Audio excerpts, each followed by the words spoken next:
ഒന്നാം ഭാഗം ഈ പറഞ്ഞ പോലെ ആളുകള് അതിന്റെ OTT റിലീസിന് ശേഷമാണ് വലിയ രീതിയിൽ സ്വീകരിക്കപ്പെട്ടത്. അപ്പൊ ഒന്നാം ഭാഗം കണ്ട ആളുകളും കുറച്ച് കുറവായിരുന്നല്ലോ. ഇനി ഇത് ഇപ്പൊ രണ്ടാം ഭാഗം എടുക്കുമ്പോ കഥ പൂർണ്ണമായിട്ട് മനസ്സിലാക്കാതെ ആളുകൾ വരുമോ, അങ്ങനത്തെ ടെൻഷൻസ് ഉണ്ടായിരുന്നു. ഒന്ന്. രണ്ട്, ഇപ്പൊ എന്താ പറയാ വെച്ചാൽ അന്ന് കുറച്ച് എക്സ്റ്റേണൽ ഫാക്ടേഴ്സ് ആയിട്ടുണ്ടായിരുന്നത് ഹേമ കമ്മിറ്റി, സിനിമാ സമരം, അങ്ങനത്തെ കുറെ കാര്യങ്ങളൊക്കെ ആയിരുന്നു. വയനാട് ഇഷ്യൂ അതൊക്കെയായിരുന്നു. ഇപ്പൊ വരുമ്പോ ഇതേപോലെ ഇവിടെ ഗ്യാസിന്റെ ഇഷ്യൂസ് ഉണ്ട്, യുദ്ധമുണ്ട്. അപ്പൊ ഇപ്പോഴും ടെൻഷൻ ലെവൽസ് ഉണ്ടായിരുന്നോ?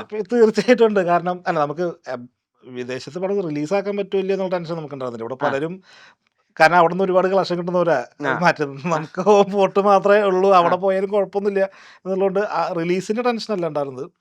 പക്ഷെ എന്തെങ്കിലുമൊക്കെ ചുറ്റിപ്പറ്റി ഉണ്ടാവുമല്ലോ പ്രശ്നങ്ങൾ എന്ന് പറയുന്നൊരു പേടി നമുക്കുണ്ടായിരുന്നു. വിഷു, ക്ലാഷ്, അതെല്ലാം നമ്മൾ എക്സ്പെക്ട് ചെയ്തിരുന്നു. കാരണം നമ്മൾ എഴുതുന്ന സമയത്തേ പണ്ടായിരുന്നു അടുത്ത ഏപ്രിൽ 10 നമ്മുടെ പടം വിഷുവിന് റിലീസാക്കാം. കാരണം ഓഡിയൻസ്, ജനങ്ങൾ തിയേറ്ററിലോട്ടേക്ക് നോക്കുന്ന ടൈമിൽ നമ്മുടെ പടം വരുന്നതായിരിക്കും ബെറ്റർ ആവുക. അതല്ലാത്ത സമയത്ത് ഇറക്കിയപ്പോൾ ഒരു അനുഭവം നമുക്ക് ഉണ്ടായി, ഇങ്ങോട്ട് നോക്കിയില്ല എന്നുള്ളത്.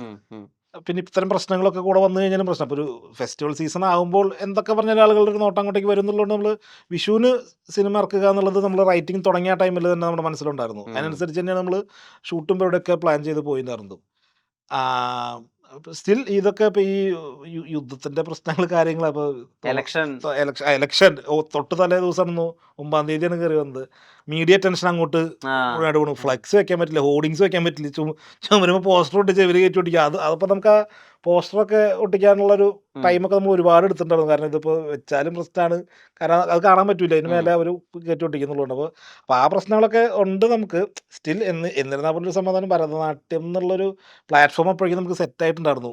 ഒരു സെറ്റ് ഓഫ് ഓഡിയൻസ് എങ്കിലും ഉണ്ടല്ലോ എന്ന് പറയുന്നത്. പ്രത്യേകിച്ച് നമ്മുടെ ട്രെയിലർ ഭയങ്കരമായിട്ട് വർക്ക് ആയിട്ടുണ്ടായിരുന്നു. അപ്പം അതിന് വലിയൊരു ഇത് പറയേണ്ടത് ലിൻഡോന്റെ അടുത്ത്.